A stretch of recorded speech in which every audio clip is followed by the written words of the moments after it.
Was اور نصیحتیں، لفظ لفظ حکمتیں، ابر علم و آگہی سے برستی بارشیں، شرع کے امور سے، دین کے شعور سے، قلب و ذہن جگمگاتے ہیں سچ کے نور سے۔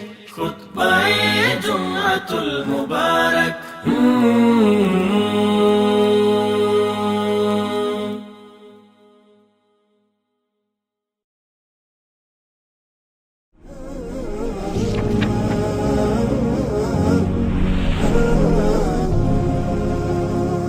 سحر البيان وعذبه وجمال۔ الحمد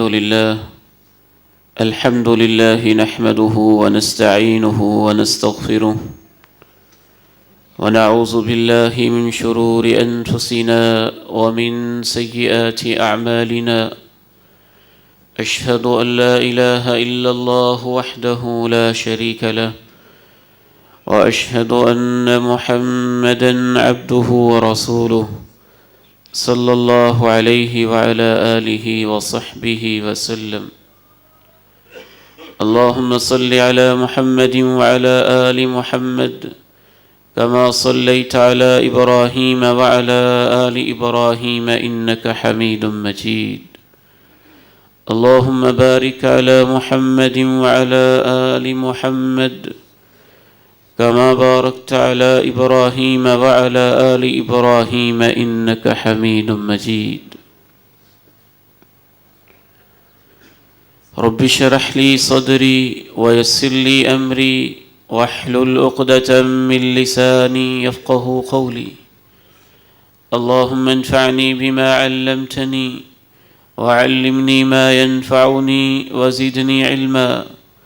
اللهم طهر قلبي من النفاق وعملي من الرياء ولساني من الكذب وعيني من الخيانة، فإنك تعلم خائنة الأعين وما تخفي الصدور۔ أما بعد، فإن خير الحديث كتاب الله، وخير الهدي هدي محمد صلى الله عليه وسلم، وشر الأمور محدثاتها، وكل محدثة بدعة، وكل بدعة ضلالة، وكل ضلالة في النار۔ أعوذ بالله السميع العليم من الشيطان الرجيم، من همزه ونفخه ونفثه۔ حافظوا على الصلوات والصلاة الوسطى وقوموا لله قانتين۔ وقال سبحانه وتعالى: والعصر إن الإنسان لفي خسر إلا الذين آمنوا وعملوا الصالحات وتواصوا بالحق وتواصوا بالصبر۔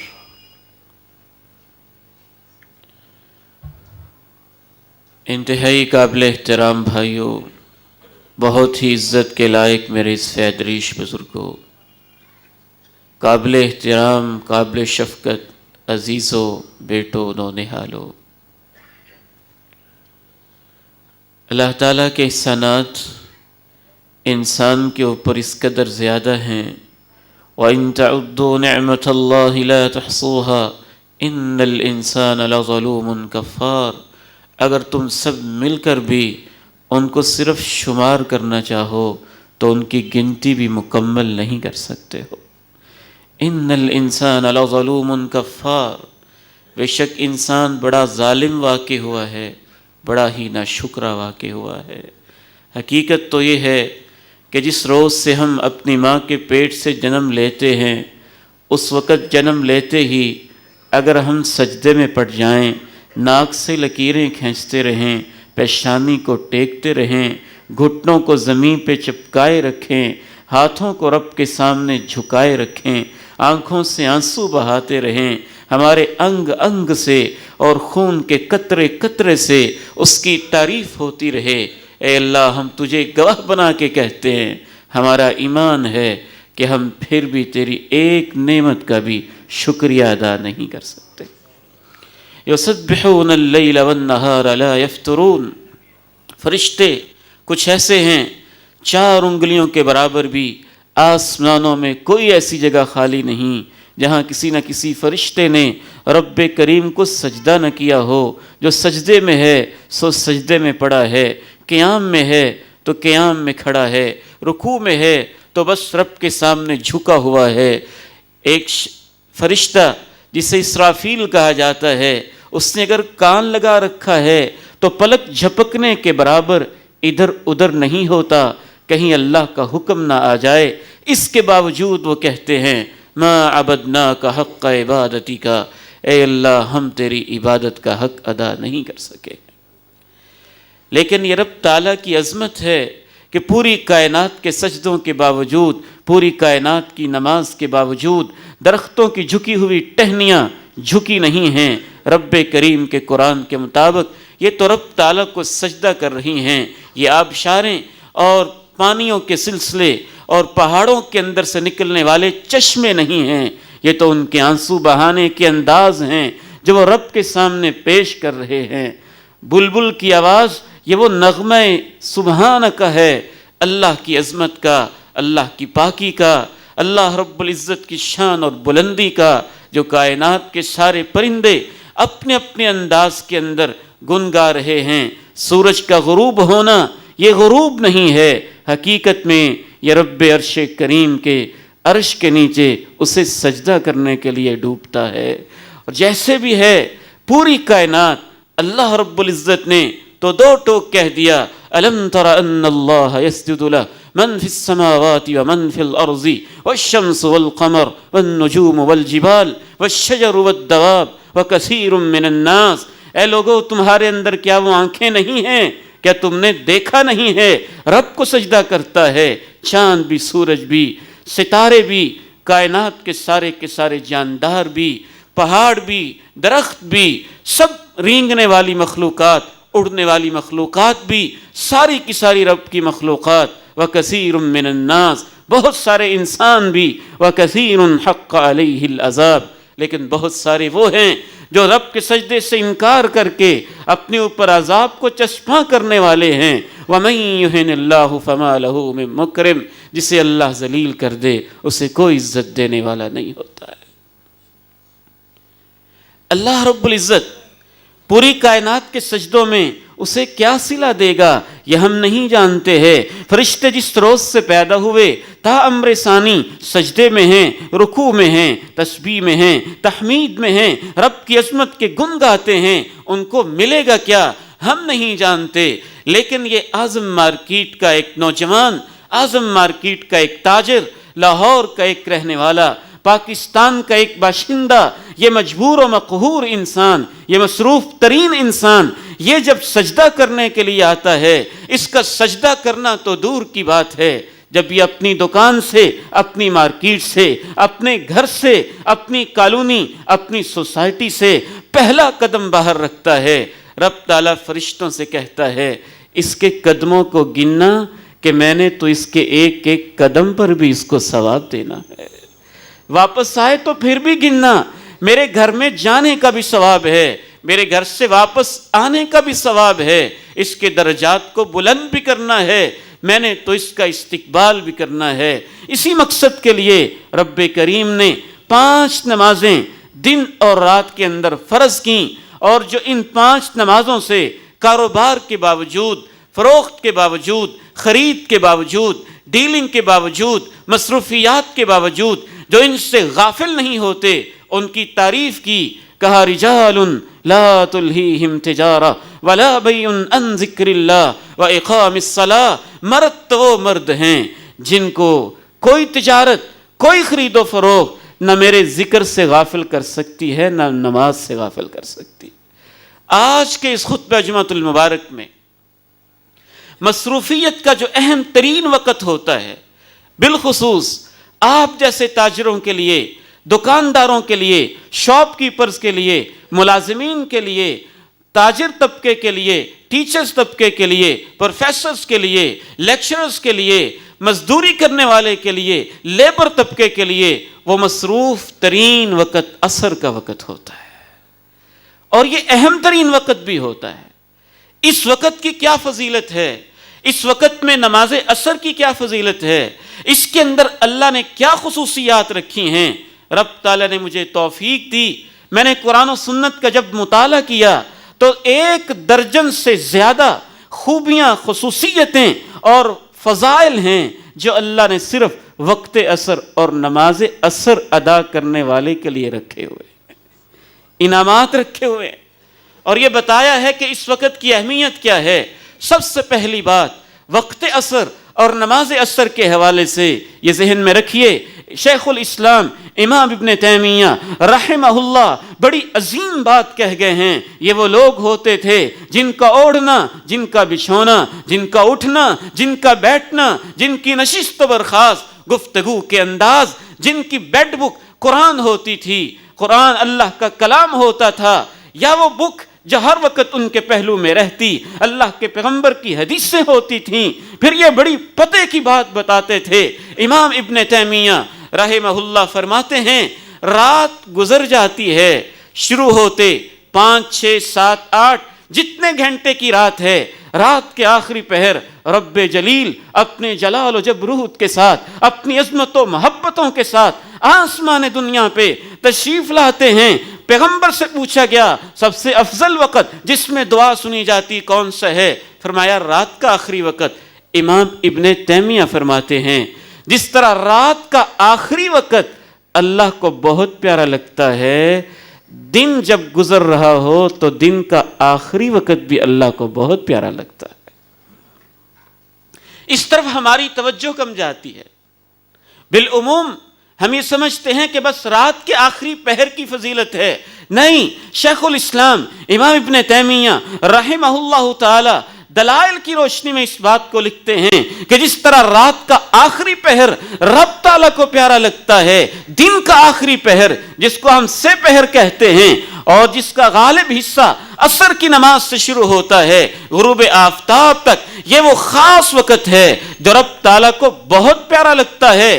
اس قدر پیارا لگتا ہے کہ بالخصوص آج جمعے کا دن ہے۔ کونین کے تاجدار آمنہ کے لال فرماتے ہیں ان فی یوم الجمعہ لساعہ لا یوافقها عبد مسئل یسأل اللہ فیہا شیئا الا آتاہ ایاہ۔ جمعے والے دن میں ایک تھوڑا سا وقت ایسا ہوتا ہے بندہ جو بھی دعا کرتا ہے رب اسے قبول کر لیتا ہے، اور راجح قول کے مطابق وہ وقت بھی جمعے والے دن غروب آفتاب سے پہلے والا وقت ہوتا ہے۔ اس حوالے سے دوسری بات یہ ذہن میں رکھیے، یہ جو عصر کے بعد کا وقت ہے اور عصر سے لے کے غروب تک کا وقت ہے، رب تعالیٰ نے 10 آیات کے اندر اس کا خصوصی تذکرہ کیا ہے۔ کہیں اللہ رب العزت نے کہا یسبح له فیها بالغدو والآصال، صبح اور شام رب کی تسبیح، کہیں کہا وسبح بحمد ربک قبل طلوع الشمس وقبل غروبها ومن اللیل فسبحه وادبار السجود واستمع يوم ينادي المنادي من مكان قریب يوم يسمعون الصيحة بالحق ذلك يوم الخروج۔ اے میرے بندے، صبح سورج طلوع ہونے سے پہلے اور سورج کے ڈوبنے سے پہلے خصوصی طور پہ میری تسبیح بیان کیا کرو، اور رات کے وقت میں بھی کیا کرو اور نمازوں کے بعد بھی کیا کرو، اور یاد رکھو اگر آج تم میرے پاس نہیں آؤ گے تو دن آنے والا ہے یوم ینادی المنادی من مکان قریب، جس دن ایک پکارنے والا پکارے گا اور مردے بھی میری پکار کو سن کے اپنی قبروں سے اٹھ کھڑے ہوں گے۔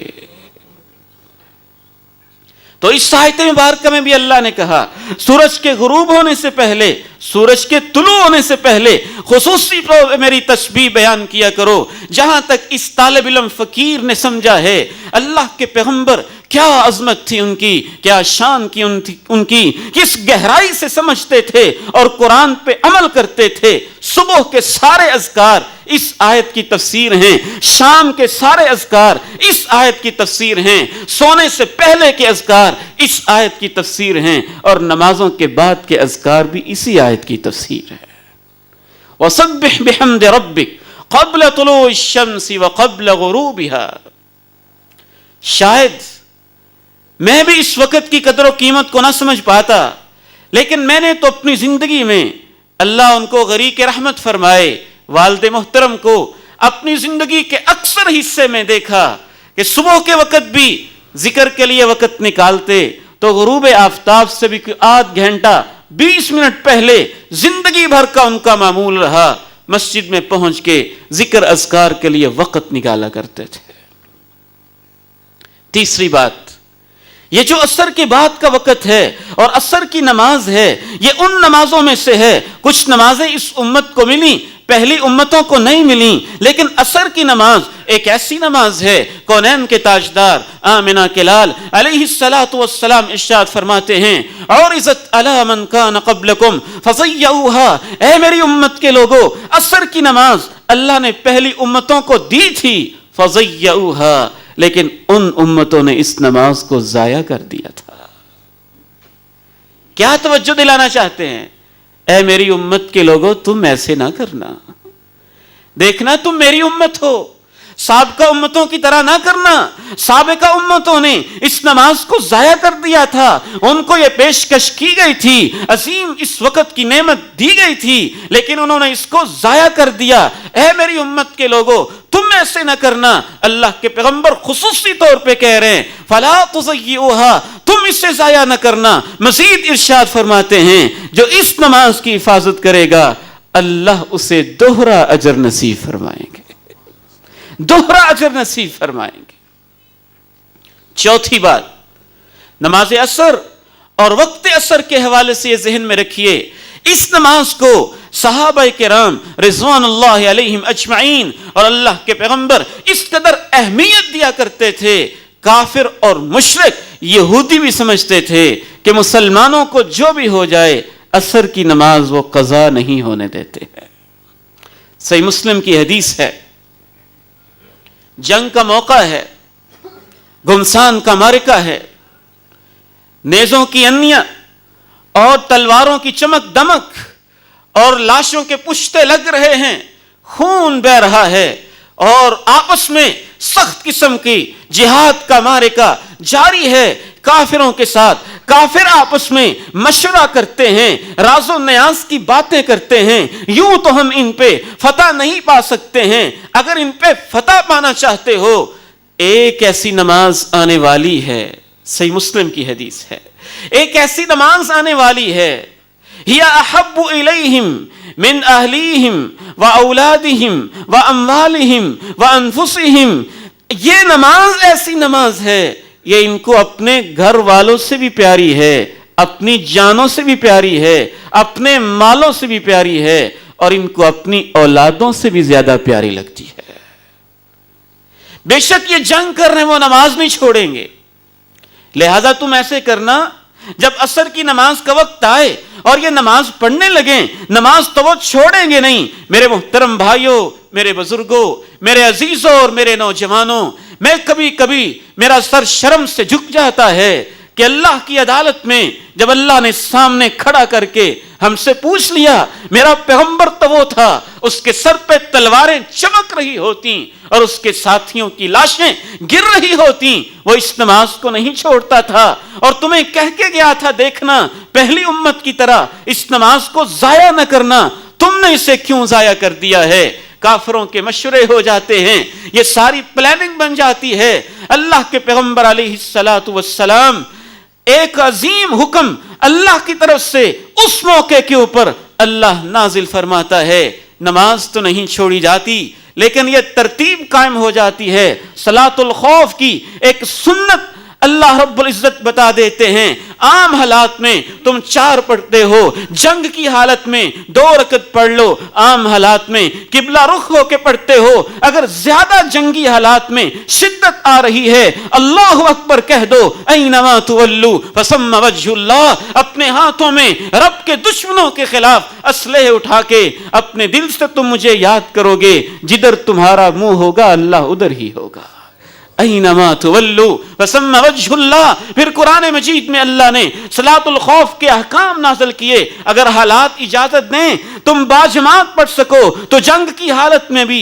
باجماعت پڑھ لینا، پیغمبر کے پیچھے آدھے مجاہدین نماز پڑھنے کے لیے کھڑے ہو جائیں، آدھے دشمن کے سامنے کھڑے ہو جائیں، کوئی ترتیب لگا کے اس نماز کو پھر بھی تم نے ضائع نہیں ہونے دینا ہے۔ 5ویں خصوصیت، اس نماز سے اللہ کے پیغمبر علیہ السلام کو اس قدر پیار تھا، اس قدر محبت تھی، اس قدر یہ عزیز تھی نماز عصر، کونین کے تاجدار آمنہ کے لال علیہ السلام کو، اور کیوں نہ ہوتی کہ اللہ نے اس نماز کا خصوصی تذکرہ کیا جو میں نے آیت مبارکہ خطبہ کے شروع میں تلاوت کی۔ اس میں اللہ ارشاد فرماتے ہیں حافظوا علی الصلوات والصلاة الوسطی، سب نمازوں کی پابندی کرو، حفاظت کرو، وقت پہ ان کو ادا کرو، اہتمام اور توجہ سے اور پوری زندگی ادا کرو، والصلاة الوسطی، لیکن صلاۃ وسطی کی خصوصی حفاظت کرو۔ سب نمازوں میں یہ بھی آ گئی تھی، لیکن اس کا علیحدہ نام لیا۔ الوسطی وسط سے ہے، وسط کا معنی ہوتا ہے مڈ میں آنے والی چیز، درمیان میں آنے والی چیز۔ الوسطی درمیان میں آنے والی نماز۔ ایک دوسرا اس کا معنی افضل اور اعلیٰ اور بہترین بھی ہوتا ہے۔ عرب لوگ جب ہار بناتے سارے موتی اس میں خوبصورت طریقے سے نقش و نگار لگا کے جوڑ دیتے، جو سب سے قیمتی موتی ہوتا وہ یوں سینے کے اوپر ہار کے درمیان میں لگاتے تھے۔ تو وسطی کا ایک معنی درمیان میں ہوتے اور ایک معنی ہار کی طرح درمیان میں آنے والی سب سے افضل چیز، سب سے اعلیٰ چیز۔ حضرت علی مرتضی رضی اللہ تعالی عنہ سے پوچھنے والے ایک شاگرد نے پوچھا یہ صلاۃ وسطی سے کون سی نماز مراد ہے؟ کیونکہ کچھ لوگ کہتے ہیں ظہر کی نماز مراد ہے، کچھ کہتے ہیں فجر کی نماز مراد ہے، کچھ کہتے ہیں عشاء کی نماز مراد ہے۔ امام طبری نے تفسیر طبری کے اندر سارے اقوال نقل کیے ہیں۔ حضرت علی مرتضی رضی اللہ تعالی عنہ نے فیصلہ کن جواب دیا، اپنی طرف سے نہیں، اللہ کے پیغمبر کا حوالہ دے کے فرمانے لگے ہم یہ سمجھتے تھے کہ فجر کی نماز ہے، حتیٰ کہ غزوہ احزاب کا موقع تھا، ہزاروں کافر کونین کے تاجدار آمنہ کے لال کے خلاف مدینہ میں نکل آئے تھے، اور کفار نے سب سے بڑا لشکر اپنی تاریخ کا، عرب کا سب سے بڑا لشکر اکٹھا کر لیا تھا۔ مسلمانوں کی جان حلق تک پہنچی ہوئی تھی، سارے قبائل ہمارے خلاف اکٹھے ہو گئے تھے، جنگ اتنی شدید تھی، ظہر کا وقت بھی لیٹ ہو گیا، عصر کا وقت بھی لیٹ ہو گیا۔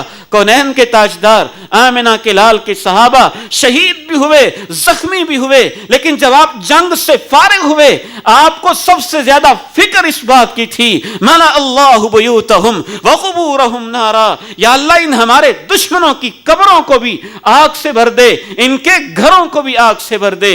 شغلونا عن الصلاة الوسطى صلاة العصر، آج انہوں نے ہماری صلاۃ وسطی عصر کی نماز لیٹ کر دی ہے۔ حضرت علی مرتضی کہتے ہیں تب مجھے سمجھ آئی کہ صلاۃ وسطی تو عصر کی نماز ہے، سب سے بہترین نماز، درمیان والی نماز، افضل ترین نماز عصر کی نماز ہے۔ اور آگے بڑھتے ہیں، ایک چھٹی خصوصیت رب تعالیٰ نے جو اس نماز کے اندر رکھی ہے، اللہ کے پیغمبر ہی نہیں سابقہ ایک نبی کا رب کا قرآن تذکرہ کرتا ہے۔ رب کے اس عظیم پیغمبر کو حضرت سلیمان علیہ السلام کے نام سے یاد کیا جاتا ہے۔ یہ رب کے پیغمبر بھی ہیں، وقت کے بادشاہ بھی ہیں، وقت کے مجاہد بھی ہیں، وقت کے سپہ سالار بھی ہیں، دشمنوں کے خلاف گھوڑے ان کو تیار بھی رکھنے پڑتے ہیں۔ 20,000 کے قریب امام ابن کثیر رحمہ اللہ لکھتے ہیں انہوں نے گھوڑے پال رکھے ہیں، وہ بھی اپنے مقصد کے لیے نہیں، جہاد کے لیے پال رکھے ہیں، رب کی راہ کے لیے پال رکھے ہیں۔ ایک دن اپنے لشکر کا جائزہ لیتے ہیں، گھوڑوں کو سامنے کھڑا کرتے ہیں، اعلیٰ نسل کے گھوڑے، عمدہ قسم کے گھوڑے، برق رفتار قسم کے گھوڑے اور بڑے ہی عمدہ نسلوں کے گھوڑے ہیں۔ اللہ کے پیغمبر کو ان گھوڑوں کے اندر اس قدر مصروفیت ہو جاتی ہے کہ عصر کی نماز کا وقت لیٹ ہو جاتا ہے، عصر کی نماز مؤخر ہو جاتی ہے، اور اللہ نے اس کا تذکرہ کیا۔ اذ عرض علیہ بالعشی الصافنات الجیاد، میرے پیغمبر سلیمان کا تذکرہ تو کرو جب سپہر کا وقت تھا، سپہر کا وقت تھا، الصافنات الجیاد، اور عمدہ اعلیٰ نسل کے گھوڑے اس کے سامنے پیش کیے گئے تھے، اور وہ اپنے گھوڑوں کو دیکھ رہا تھا، دیکھتے دیکھتے حتی توارت بالحجاب، وقت لیٹ ہو گیا، حتیٰ کہ سورج غروب ہو گیا۔ غروب آفتاب کے بعد اللہ کے پیغمبر نے سوچا یا اللہ یہ آج کیا ہو گیا؟ تیری یاد کا وقت، نماز عصر کا وقت، خاص تیری محبتوں، راز و نیاز کا وقت وہ گھوڑوں میں لگ گیا۔ لیکن گھوڑے بھی حالانکہ ذاتی نہیں، وہ جہاد فی سبیل اللہ کے لیے اور کافروں کے خلاف اور اللہ ہی کے دین کے لیے پالے ہوئے ہیں، لیکن پھر بھی اتنی پریشانی ہوئی۔ رب کا قرآن کہتا ہے، کہا ردوها علی فطفق مسحا بالسوق والآناق۔ امام ابن کثیر لکھتے ہیں اس آیت کی تفسیر میں 20,000 گھوڑے تھے۔ جناب سلیمان نے اپنے سارے ساتھیوں سے کہا گھوڑوں کو میرے پاس واپس لے کے آؤ۔ 20,000 گھوڑے لائنوں میں کھڑے کر دیے گئے، واپس لے آئے۔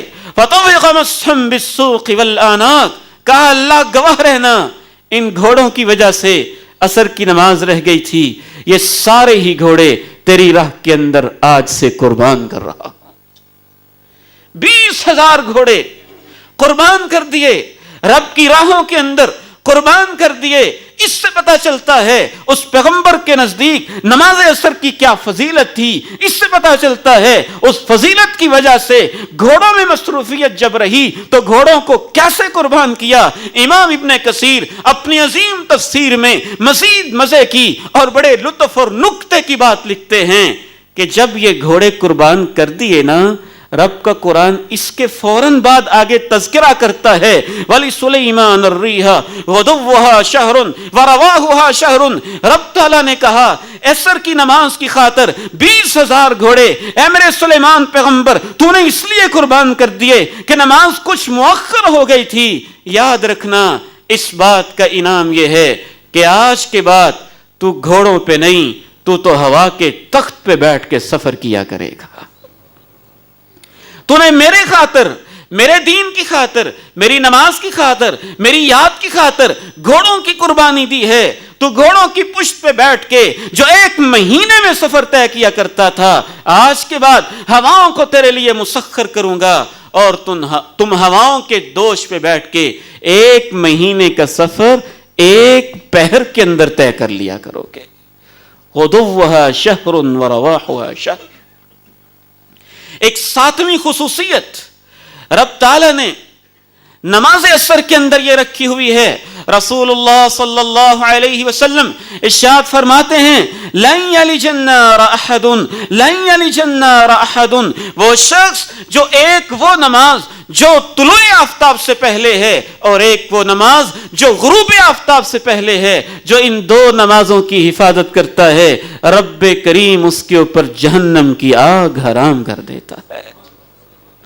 8ویں خصوصیت کونین کے تاجدار آمنہ کے لال علیہ السلام ایک اور حدیث میں ارشاد فرماتے ہیں من صلی البردین دخل الجنہ، جو 2 ٹھنڈے وقت میں آنے والی نمازوں کو پڑھتا ہے۔ ٹھنڈے وقت میں آنے سے مراد یہ نہیں ہے کہ صرف سردی میں پڑھتا ہے۔ شارحین حدیث لکھتے ہیں کہ وہ وقت نسبتاً ٹھنڈا وقت ہوتا ہے، فجر کا وقت اور عصر کا وقت، جس میں کچھ تپش یا ٹیمپریچر کم ہونا شروع ہو جاتا ہے، چاہے وہ سردی میں ہے چاہے وہ گرمی میں ہے۔ جو 2 ٹھنڈے وقت کی نمازیں پڑھتا ہے، آمنہ کے لال فرماتے ہیں میرے اس امتی کو اللہ جنت کا داخلہ نصیب فرما دیتا ہے۔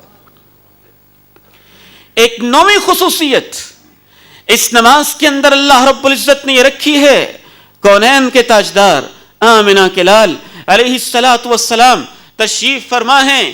آسمان کی نیل گونچھت بڑی صاف صاف ہے، ستارے ہیں کہ آسمان کے اوپر خال خال نظر آ رہے ہیں۔ 14ویں کا چاند اپنی پوری رونق، اپنی پوری آب و تاب، اپنی ساری رانائی، اپنے سارے حسن و جمال کے ساتھ نظر آ رہا ہے۔ کیا وہ مجلس ہوگی، کیا محفل ہوگی؟ ادھر زمین کا چاند حضرت عائشہ کے حجرہ میں طلوع ہونے والا اور کبھی نہ ڈوبنے والا سراج منیر تشریف فرما ہیں، صحابہ بیٹھے ہیں، اللہ کے پیغمبر تشریف فرما ہیں۔ آسمان کی طرف نگاہ اٹھ جاتی ہے، آسمان کی خوبصورتی کو دیکھتے ہیں اور چاند کے حسن کو دیکھتے ہیں تو آمنہ کے لال کو یہ دیکھ کے جنت کا حسن یاد آ جاتا ہے۔ صحابہ سے کہتے ہیں اے میری صحابہ هل تضامون في رؤية القمر ليلة البدر، 14 تاریخ ہو چاند کے مہینے کی اور ماہ کامل طلوع ہو رہا ہو اور آسمان کے اوپر موجود ہو، کیا تم اس کو دیکھنے میں کوئی کراؤڈ، کوئی رش، کوئی مشقت، دھکم پیل محسوس کرتے ہو؟ کہا نہیں۔ میں حیران ہوتا ہوں، اللہ کے پیغمبر علیہ السلام کیسی پیاری باتیں کہتے تھے، کیسی پیاری تشبیہ دیتے تھے۔ تشبیہ دی تو چاند سے دی، جس کے بارے میں ہمارے ہاں بھی کہا جاتا ہے جو بھی اس کو دیکھتا ہے نا محسوس کرتا ہے کہ میں چاند کا ہوں، چاند میرا ہے، میں اس کو دیکھتا ہوں یا مجھے دیکھتا ہے۔ کہا چاند کو دیکھنے میں کوئی دقت محسوس کرتے ہو؟ صحابہ نے کہا نہیں۔ فرمایا میرے صحابہ تمہیں مبارک ہو، کل قیامت کے دن جنتوں میں تم ایسے ہی اپنے رب کا دیدار کرو گے، کوئی رش نہیں ہوگا، کراؤڈ نہیں ہوگا، اپنائیت کا احساس ہوگا، اپنے پن کا احساس ہوگا۔ پھر شارحین حدیث لکھتے ہیں جنتیوں کی مختلف قسمیں ہوں گی، کچھ کو کبھی دیدار نصیب ہوگا، کچھ کو روزانہ دیدار نصیب ہوگا، کچھ ایسے خوش نصیب ہوں گے جن کو روزانہ 2 دفعہ رب تعالیٰ کا دیدار نصیب ہوگا۔ دیدار کے بعد ان کے حسن و جمال میں اضافہ اضافہ اضافہ ہوتا چلا جائے گا۔ دنیا کے اندر یہ کمی ہے، دن بدن حسن کو زوال ہوتا ہے، جنت کے اندر اللہ نے ایسا نظام رکھا ہے دن بدن حسن کو عروج ملتا رہتا ہے، بڑھتا جاتا ہے، بڑھتا جاتا ہے، بڑھتا جاتا ہے۔ اس حدیث کا یہ حصہ ختم ہوا اور اسی حدیث کے فوراً بعد اسی حصے کے آخر میں آپ نے فرمایا اے میرے صحابہ فَإِنِ اسْتَطَعْتُمْ أَلَّا تُغْلَبُوا عَلَى صَلَاةٍ قَبْلَ طُلُوعِ الشَّمْسِ وَعَلَى صَلَاةٍ قَبْلَ غُرُوبِ الشَّمْسِ فَافْعَلُوا۔ اے میرے صحابہ ایک وہ نماز جو سورج کے طلوع ہونے سے پہلے ہے اور ایک وہ نماز جو سورج کے غروب ہونے سے پہلے ہے، اگر ہو سکے تو ان 2 نمازوں کے بارے میں کبھی شکست نہ کھانا۔ امام ابن رجب رحمہ اللہ اس حدیث کی شرح میں لکھتے ہیں کہ ان 2 ٹکڑوں کا آپس میں تعلق کیا ہے؟ چاند ہے، اس کا حسن و جمال ہے، آمنہ کے لال ہیں، صحابہ ہیں، بیٹھے ہیں اور کہہ رہے ہیں تم رب کو ویسے دیکھو گے جیسے چاند کو دیکھتے ہو۔ پھر آپ فرما رہے ہیں اگر ہو سکے تو وہ نماز جو طلوع آفتاب سے پہلے ہے اور وہ نماز جو غروب آفتاب سے پہلے ہے اس کے بارے میں شکست نہ کھانا۔ امام ابن رجب رحمہ اللہ لکھتے ہیں دونوں کا تعلق یہ ہے، آپ اپنے صحابہ کو توجہ دلا رہے تھے کہ دنیا کے حسن و جمال میں مصروف ہو کر فجر اور عصر کی نماز کہیں ضائع نہ کر دینا۔ آج تم ان 2 نمازوں کی حفاظت کر لو، کل قیامت کے دن 2 دفعہ اللہ تمہیں اپنا ایک دن میں دیدار نصیب فرما دے گا۔ 10ویں خصوصیت اللہ رب العزت نے نماز عصر کے اندر اور وقت عصر کے اندر یہ رکھی ہوئی ہے۔ میں ہوں یا آپ ہوں میرے محترم بھائیوں اور بزرگوں، کبھی کبھی عجیب سے احساس ہو جاتے ہیں ہم کتنے کمزور لوگ ہیں، ہم کتنے غافل لوگ ہیں، ہم کتنے دنیا کے پوجنے والے اور اس کی پرستار قسم کے لوگ ہیں اور دنیا کے اندر غفلتوں میں زندگی گزارنے والے لوگ ہیں۔ ہمیں بہت فکر رہتی ہے دنیا کی، کونین کے تاجدار آمنہ کے لال اس سے کہیں زیادہ ہمیں آخرت کی فکر دینا چاہتے ہیں۔ اگر کسی کو کہا جائے تمہاری رپورٹ تیار ہو رہی ہے اور یہ جو تمہاری رپورٹ ہے نا فلاں آفیسر کے پاس پہنچے گی، تمہارے مالک کے پاس پہنچے گی، اس فرم کے اس مل کے اونر کے پاس پہنچے گی، فلاں بڑے شخص کے پاس پہنچے گی، ہم بڑے کانشیس ہو کے وہ دن گزاریں گے کہ میری رپورٹ پیش کی جائے گی۔ لیکن شاید ہم سوچتے نہیں کہ میری تو اور آپ کی روزانہ ہی صبح بھی رپورٹ پیش ہو رہی ہے، شام بھی ہو رہی ہے، صبح شام۔ قرآن و حدیث سے پتہ چلتا ہے کچھ فرشتے وہ ہیں جو ماں کے رحم سے ہمارے ساتھ وابستہ ہو جاتے ہیں اور قبر کے پیٹ تک ہمارے ساتھ رہتے ہیں۔ وہ کرامن کاتبین ہوتے ہیں، زندگی کا ایک ایک ایکشن، آنکھ کی ایک ایک جنبش، ہاتھ کی ایک ایک حرکت، زبان کا ایک ایک بول، قدموں کی ایک ایک آہٹ وہ لکھتے چلے جاتے ہیں۔ لیکن اس کے علاوہ کچھ اور فرشتے ہوتے ہیں جن کی اسپیشل ڈیوٹیز ہوتی ہیں، جیسے جمعے والے دن اس جامع مسجد اسحاق کے دروازوں پہ اسپیشل فرشتے، وہ فرشتے آئے جنہوں نے صرف جمعے کی رپورٹ رب تعالیٰ کو پیش کرنی ہے۔ آمنہ کے لال فرماتے ہیں وہ مسجد کے دروازے پہ بیٹھ جاتے ہیں، لوگوں کے نام لکھتے جاتے ہیں، جب امام مسجد میں آ جاتا ہے اپنا رجسٹر بند کر دیتے ہیں۔ توجہ دلائی کہ وقت پہ پہنچا جائے۔ کونین کے تاجدار آمنہ کے لال کی تعلیمات سے یہ پتہ چلتا ہے کہ کچھ اسپیشل ڈیوٹیز والے فرشتے ہوتے ہیں، کچھ فرشتے صبح آتے ہیں، کچھ شام کو آتے ہیں، کہ اس کی دن میں ڈیوٹی ہے، کچھ نائٹ ڈیوٹی والے ہیں، پھر رپورٹیں بھی طرح طرح کی ہیں، کچھ رپورٹ سال کے بعد پیش ہوتی ہے، شعبان کے مہینے میں ایک رپورٹ ہفتہ وار پیش ہوتی ہے، سوموار اور جمعرات کو ایک وہ رپورٹ ہے جو روزانہ صبح و شام اللہ کے سامنے پیش کی جاتی ہے۔ کونین کے تاجدار آمنہ کے لال علیہ السلام ارشاد فرماتے ہیں ان اللہ تعالی لا ینام ولا ينبغي له ان ينام، تمہارا رب سوتا نہیں ہے، سونا اس کی شان کے لائق نہیں ہے۔ یرفع القسط ويخفضه، وہی تمہارا رب ہے، کسی کو اونچا کر رہا ہوتا ہے، کسی کو نیچے کر رہا ہوتا ہے، قسمتیں وہ لکھ رہا ہوتا ہے، فیصلے اس کے ہاتھ میں ہوتے ہیں۔ پھر آپ نے ارشاد فرمایا یرفع الیہ عمل اللیل قبل عمل النہار وعمل النہار قبل عمل اللیل، تمہارے دن کے اعمال شام سے پہلے پہلے اللہ کے سامنے پیش کر دیے جاتے ہیں، اور تمہاری رات کے اعمال اگلے دن سے پہلے پہلے پیش کر دیے جاتے ہیں۔ یہ ڈیلی رپورٹ ہے۔ یہ ڈیلی رپورٹ کب پیش ہوتی ہے؟ ایک اور حدیث سے پتہ چلتا ہے یتعاقبون فیکم ملائکۃ اللیل وملائکۃ النہار، دن اور رات کے فرشتے تمہارے اندر ان کا آنا جانا لگا رہتا ہے۔ ویجتمعون فی صلاۃ الفجر وصلاۃ العصر، ایک طرف دن والے فرشتے عصر کے قریب قریب واپس جانے کی تیاری میں ہوتے ہیں، رات والے فرشتے آ رہے ہوتے ہیں، ان کی ملاقات ہوتی ہے۔ فجر کے وقت رات والے فرشتے واپس جا رہے ہوتے ہیں، دن کی ڈیوٹی والے آ رہے ہوتے ہیں، ان کی آپس میں ملاقاتیں بھی ہوتی ہیں، رب کے پاس پہنچ جاتے ہیں۔ رب تو خود سب کچھ جانتا ہے نا، لیکن پھر بھی فرشتوں کو گواہ بنانے کے لیے رب تعالیٰ کہتے ہیں میرے بندے کیا کر رہے تھے بتاؤ نا۔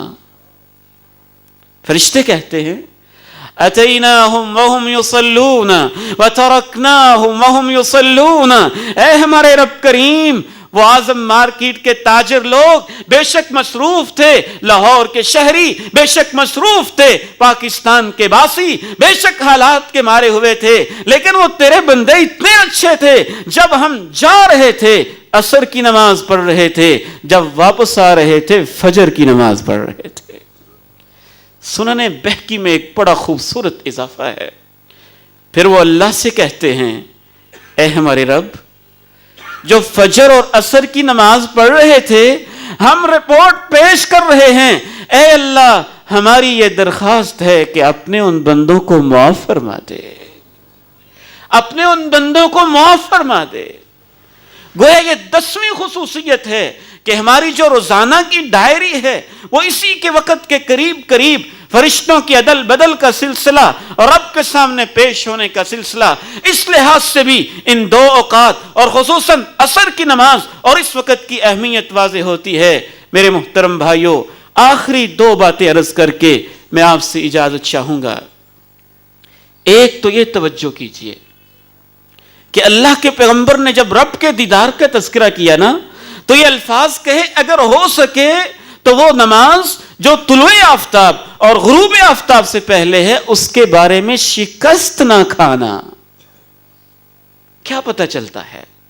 کوئی جنگ ہو رہی ہے، کوئی جنگ ہو رہی ہے، کچھ لوگ اس میں ہار رہے ہیں، کچھ لوگ اس میں جیت رہے ہیں، اور کونین کے تاجدار آمنہ کے لال اپنے صحابہ کو توجہ دلا رہے ہیں اگر تم رب کا دیدار کرنا چاہتے ہو تو طلوع آفتاب سے پہلے فجر اور غروب آفتاب سے پہلے عصر کی نماز میں شکست نہ کھانا۔ یہ ایک جنگ ہوتی ہے، کبھی شیطان روکتا ہے، کبھی نفس روکتا ہے، کبھی دوست روکتے ہیں، کبھی گاہک روکتے ہیں، کبھی ڈیلنگ کرنے والے روکتے ہیں، کبھی روپے اور سونے چاندی کی رانائیاں روکتی ہیں، کبھی نیند نرم گرم بستر کے اندر روکتی ہے۔ ان 2 نمازوں کے وقت ایک جنگ ہوتی ہے، ملازم تھکا ہوتا ہے، اسٹوڈنٹ کالج سے واپس آتا ہے، یونیورسٹی پڑھنے والا یونیورسٹی سے سے واپس آتا ہے پوری دنیا کو فکر ہوتی ہے، پکڑو پکڑو اب بچوں کو ٹیوشن بھیجنا ہے، اب انگلش پڑھنی ہے، اب میتھ پڑھنی ہے، اب فزکس پڑھنی ہے، اب بایو پڑھنی ہے، دنیا کی فکر لے کے گئے، دنیا کی فکر اور سر پہ سوار ہو جاتی ہے۔ اس فکر کے اندر بہت سارے لوگ جنتوں کے سودے ہار بیٹھتے ہیں۔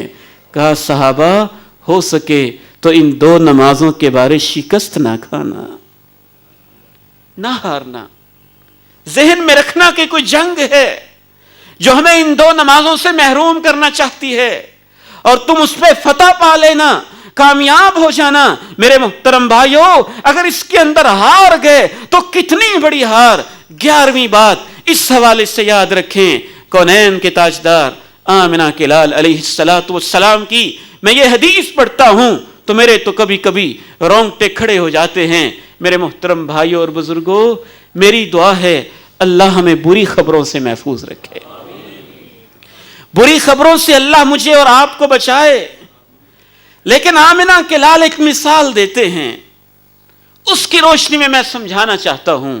اللہ نہ کرے اگر کسی کو اطلاع ملے کہ تمہارے گھر میں ڈاکو پڑ گئے، مال بھی لے گئے، سب کچھ لے گئے، بیوی بچوں کو مار گئے، اس کو کیسا جھٹکا لگے گا، کیسی شاکنگ نیوز ہوگی اس کے لیے، اور کس طرح وہ بیچارہ زندگی سے مایوس ہو جائے گا۔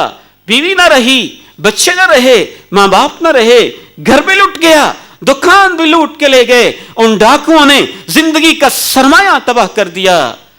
اللہ کے پیغمبر پہ اگر ایمان ہے، اور انشاءاللہ ہمارا ایمان ہے، پھر ذرا اپنے دل کی دھڑکنوں پہ ہاتھ رکھو اور اللہ کے پیغمبر کے اس فرمان کو سنو۔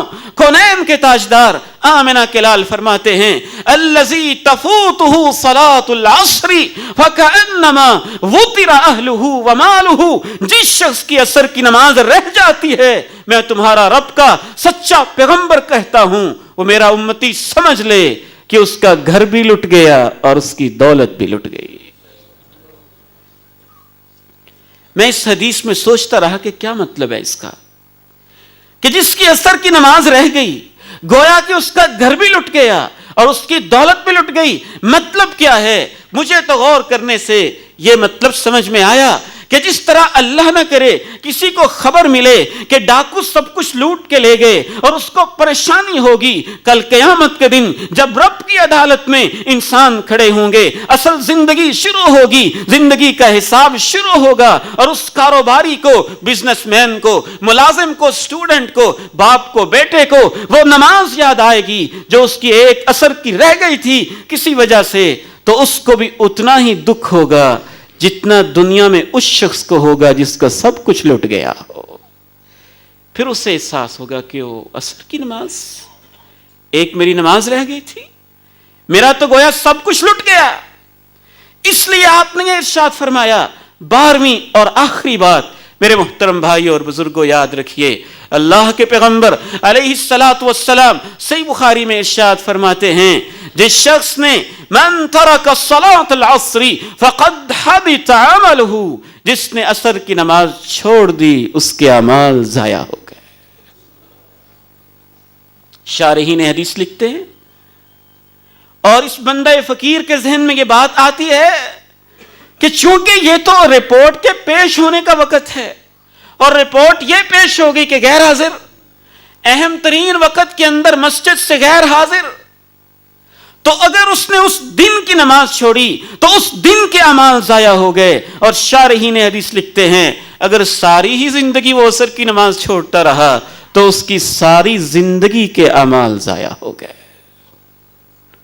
میرے محترم بھائیوں اور بزرگوں، میں آپ سے التماس کرنا چاہتا ہوں کہ ہمیں اس نماز کی خصوصاً فکر کرنی چاہیے، اور سب نمازوں کی فکر کرنی چاہیے، اور اپنی بیوی بچوں کی نمازوں کی فکر کرنی چاہیے۔ اس سے کہیں زیادہ جتنی ہمیں ان کی ڈگریوں کی، سرٹیفکیٹس کی، ان کی ٹیوشن کی، ان کے بزنس کی، ان کے فیوچر کی فکر ہوتی ہے، اس سے کہیں زیادہ ہمارا یہ فرض ہے کہ گھر جا کے پوچھیں، بیٹا عصر کی نماز پڑھی تھی، بیٹی عصر کی نماز پڑھی تھی، بہن عصر کی نماز پڑھی تھی، میرے عزیز عصر کی نماز پڑھی تھی. سب نمازوں کا حساب لیں اور بالخصوص الصلاۃ الوسطیٰ کا حساب لیں. اللہ سے دعا ہے مجھے اور آپ کو اسلام والی زندگی، ایمان والی موت نصیب فرمائے اور نمازوں کی حفاظت کرنے والوں میں شامل فرمائے. وآخر دعوانا ان الحمد للہ رب العالمین.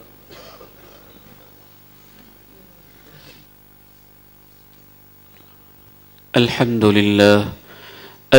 لله نحمده ونستعينه ونستغفره ونعوذ بالله من شرور أنفسنا ومن سيئات أعمالنا.